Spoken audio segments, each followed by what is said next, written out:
में मदफून है, ओ मोहम्मद मदीने में मदफून है।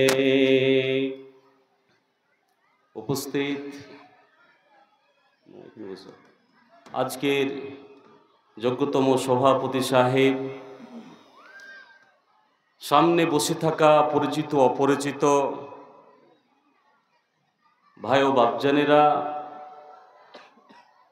ও জালসায় আগত বিভিন্ন জায়গা থেকে সম্মানিত ওলামায়ে কেরাম, পর্দায় বসে থাকা পর্দানাসীন মা ও ভগ্নীরা, সর্বাগ্রে মহান স্রষ্টার কৃতজ্ঞতা জ্ঞাপন করি, যাহার অশেষ কৃপায়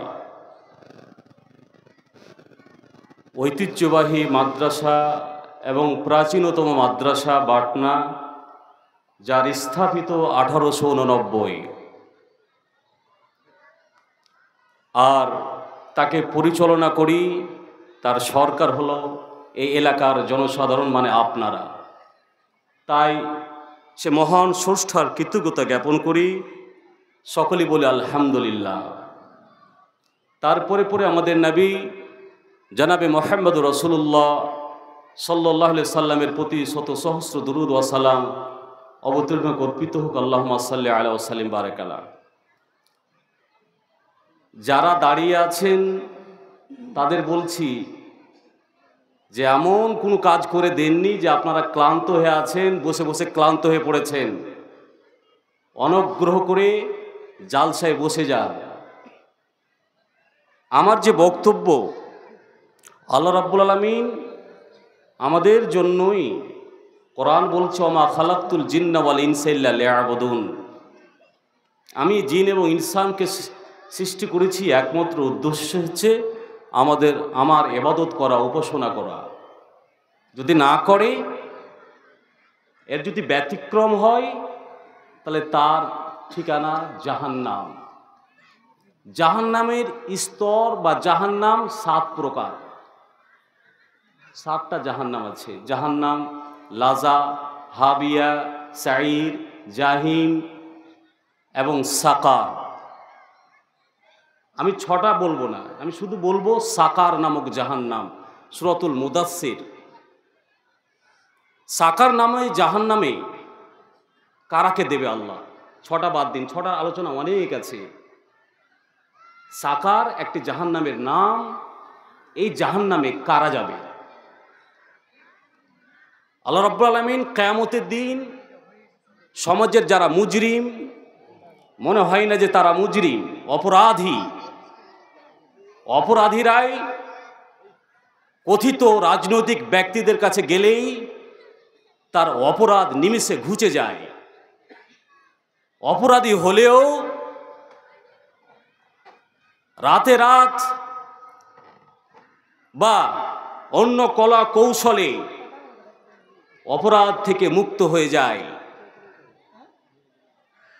কিন্তু সাকার জাহান্নামে যারাকে আল্লাহ দেবেন, তারাকে জিজ্ঞাসা করবেন, এবং এরাকে কোরআন বলছে ওয়াতাসাআলুনা আনিল মুজরিমিন। মুজরিম মানে অপরাধী, জুলুমকারী, যারা দুনিয়াতে অপরাধ করেছে। মা এবং বোন, আপনারাও ভালো করে শুনুন। কি মা সালাকাকুম ফি সাকার, তোমাদেরকে এই জাহান্নামে, সাকার নামক জাহান্নামে কেন আসতে হয়েছে? কি করেছো দুনিয়াতে? কি অপরাধ করেছিলে? কি কারণে এত কষ্টদায়ক জাহান্নামে, সাকার নামক জাহান্নামে তোমাদের আসতে হয়েছে? তখন এই সমাজের 95% যাদের কাছে বার্তা যাচ্ছে, শুনুন, আপনার মতন অপরাধীরাই এই আল্লাহর প্রশ্ন উত্তরে বলবেন কি, লাম নাকু মিনাল মুসাল্লিন। বাটনা মাদ্রাসায় 5 ওয়াক্তের টাইমে আজান হয়েছে, হাইয়া আলাস সালাহ, হাইয়া আলাল ফালাহ। সুন্দর ছাত্ররা সুন্দর সুরে আজান দিয়েছে। ধ্বনিগুলো আজানের আমাদের কর্ণে বেজেছে, তারপরও আমরা আমাদের স্থানকে, আমাদের জায়গাকে পরিবর্তন করি নাই। আমরা প্রচালিত যেই মতো এলাকাতে মাদ্রাসা এবং মসজিদ ছিল, 5 ওয়াক্তের জামাতে নামাজ হতো, মাদ্রাসার আশেপাশে বাড়িও ছিল, আড্ডাবাজি করেছিলাম, দোকানে বসেছিলাম, চায়ের দোকানে বসে বসে রাত কাটিয়েছিলাম। তারপরেও আমরা মাদ্রাসার ছাত্ররাকে দেখে, এ কচি কচা শিশুরাকে দেখে ঠান্ডাতে এরা উজু করেছে, তারপরও আমাদের অনুশোচনা হয়নি, আমাদের বোধ শক্তি হয়নি, আমরা নামাজ পড়তে পারি নাই। এই জন্য আমরা নামাজি ছিলাম না, আমরা নামাজ পড়তাম না। কি জবাব দেবেন? আল্লাহ বলবেন, ও তুমি বেনামাজি ছিলে। আল্লাহ অন্যত্রে বলেছেন, আকিমিস সলাতা ওয়ালা তাকুনু কাল মুশরিকিন মিনাল মুশরিকিন, তোমরা নামাজ প্রতিষ্ঠিত করো, আর খবরদার খবরদার তোমরা মুশরিকদের অন্তর্ভুক্ত হয়েও না। কারণ যারা শিরক করে, অগ্নি পূজক, কাফেরেরা, তারকা পূজক, এরা মুসলমানদের ইবাদত করে দেবে না, এরা 5 ওয়াক্তের নামাজ পড়ে দেবে না। এদের বৈশিষ্ট্য হলো এরা নামাজকে বাধা দেবে, মসজিদকে রুখে নেবে, মসজিদগুলোকে কেড়ে নেবে, মসজিদ ভেঙে নেবে। আর মুসলমানের কাজ হবে এরা নামাজ প্রতিষ্ঠিত করবে, আর নামাজ প্রতিষ্ঠিত করতে গেলে এদের মসজিদের প্রয়োজন হয়ে যাবে, এরা নামাজ পড়বে। আল্লাহ রাব্বুল আলামিন বলছেন, তোমরা 5 ওয়াক্তের নামাজ পড়ো, আর খবরদার খবরদার তোমরা মুশরিকদের অন্তর্ভুক্ত হয়েও না। আচ্ছা বলেন, আমরা তো সবাই মুসলমান, তো সবাই যদি মুসলমান হলাম, তাহলে 95% বেনামাজির দল থাকতে কি করে পারে? কি করে পারে? মসজিদের কমিটি, মাদ্রাসার সভাপতি, মসজিদের সভাপতি,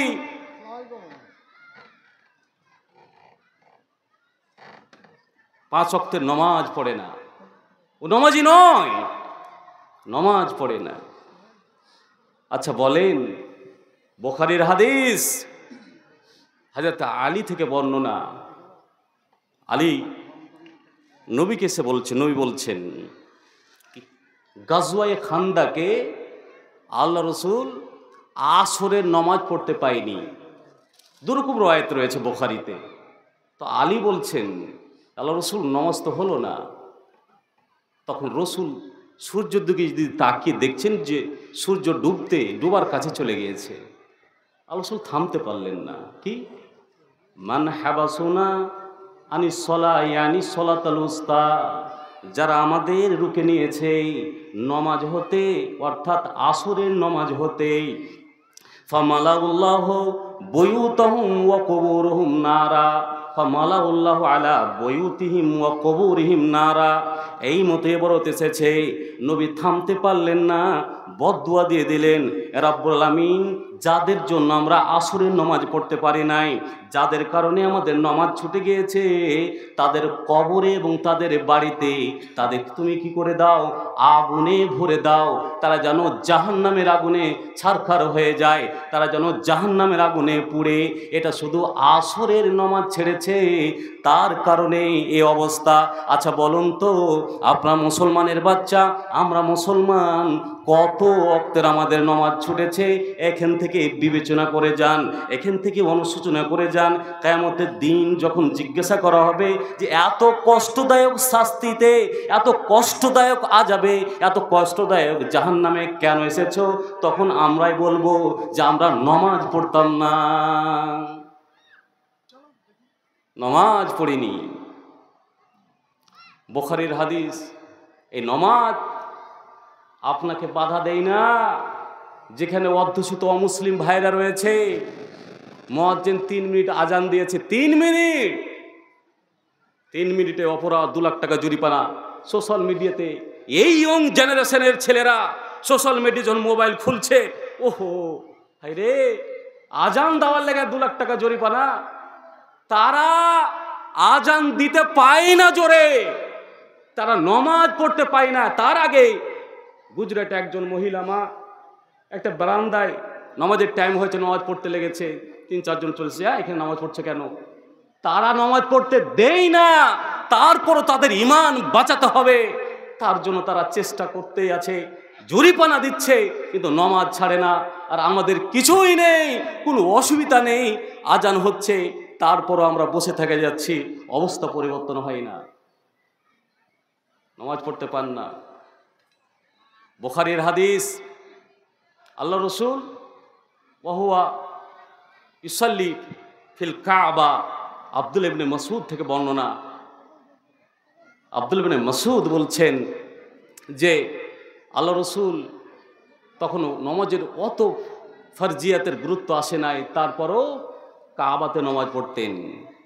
নমাজ পড়ছে পড়ছে পড়ছে, আর ওখানেই মুশরিকদের দল, কেন তখন কাবা মুশরিকদের অন্তর্ভুক্ত ছিল, মানে মুশরিকদের হাতেই ছিল। আমর বিন হিশাম, উতবা, শাইবা, উকবা, তারপরে খালিদ, এই 7 জনের অধীনে ওরা জামাতে বসে আছে আর হাসছে, মজা নিচ্ছে, আর আল্লাহ রসুল নমাজ পড়ছেন কাবার ভিতরে। হিজরতের পূর্বে আমর বিন হিশাম, তাদের মধ্যে একজন বলছে, মান আশকাল কম, কমের মধ্যে আমাদের মধ্যে সব থেকে হারামি কে আছো, কে সব থেকে বদমাহিশ? এই মাক্কাতেই, বাইতুল্লাহর পাশেই এখানে একটা উট জবাই করা হয়েছে, আর উট জবাই করে তার ভুঁড়ি লাড়িগুলো বাইরে ফেলে আছে, বাইরে পড়ে আছে, ওখান থেকে নিয়ে এসে এই যে মোহাম্মদ যখন সিজদাতে যাবে, মোহাম্মদ যখন নামাজ পড়তে যাবে, তখন মোহাম্মদের পিঠের উপরে চাপিয়ে দেবে। ওটাই হলো। একজন গেল তাদের মধ্যে, যাওয়ার পরে ভুঁড়িটাকে নিয়ে এসছে, পুরো ভুঁড়িটাকে নিয়ে আসার পরে ওয়ান্নাবিও সাজেদুন, নবী সিজদাতে গিয়েছেন, যেমনই যাওয়া তেমনই ওয়াজা বাইনা কাতফাইহি, এই মতো করে যখন আল্লাহ রসুল সিজদাতে গেছেন, বাপজানেরা আমার, আপনার কোনো অসুবিধা নেই, আপনাকে বাধা দেই না কেউ নামাজ পড়াতে, তারপরেও এখানে এত বড় প্রতিষ্ঠান আছে যাকে দেখে আপনার বিবেচনা হওয়া উচিত, তারপরও আপনি নামাজে গেলেন না। আপনাদের বলছি, আপনার বাধা নেই, তারপরও পড়েন না। দেখুন আল্লাহ রসুল সিজদাতে গেছে, আর যাওয়ার পরে যেমনই যাওয়া এই মতো করে হাত ছেড়ে আছে, আর পিঠের উপরে পুরো একটা উটের ভুঁড়ি। আপনি একটা অনুমান করে নিন কত ভারী হতে পারে। আল্লাহ রসুল সিজদাতে পড়ে আছে, আর পিঠের উপরে বাইনা কাতফাইহি, দুটো কান্ধার মধ্যখানে নিয়ে এসে তারা উটের ভুঁড়িটাকে চাপিয়ে দিয়েছে। ওয়ান্নাবিয়্যু সাজিদুন লা ইয়ারফাউ রাসাহু, নবী সিজদায় পড়ে আছে।